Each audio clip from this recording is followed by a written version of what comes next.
भाग जाना तो काट लेम ताजू जी। ए जी कहाँ जाता नहीं? मुँह में जाती चलबो। नाराज हो गई नी का? नाराज ना बम तो लतीबो करबो। दिन भर गाड़ी पीछे पीछे लगल रही, कहाँ जात हवा का करत हवा, घरे लौट जा नहीं तू खाली झटो तोहार हम।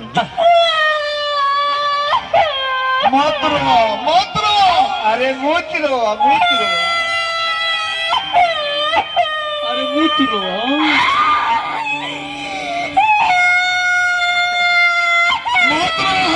मत रो आवाज भाग जाई मत रो। बहन का अंडर बियर पहिरा। क्या बात को बोलो मत रो मत। अरे चुप हो जा रो मत लोट पूछो लोट पूछो तेरा हृदय से मान ले। आप जो रो बोलू तो हमरो लोर चल जाला बावने से दुनिया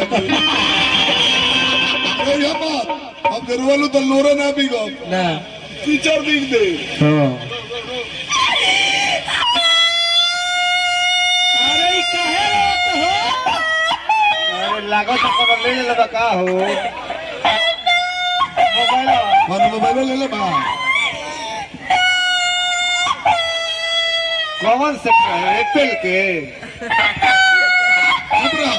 ए बाबू कोनो करे मोबाइल ले ले बड़ी महंगा मोबाइल रख ले नु एप्पल के बोला का बोल रास्ता है बोल कोनो ले ले मोबाइल बा तो कोनो कोइला सिया कोनो बातो चित ना कोइला सिया कोनो धइले रहला कुछ भी खाता तोर मैदान लगल बा। खैर मत बोला अरे दिनो करे वाला बड़ू का कोनो कुकुर घर ला रहा कोनो मिसला से नानू कोनो कान मिसला से कुछ फाटल बा। कोनो साड़ घर ला रहा रास्ता में कुछ ना भइल कोनो घटना ना भइल सब कला चटका शुरू होता रे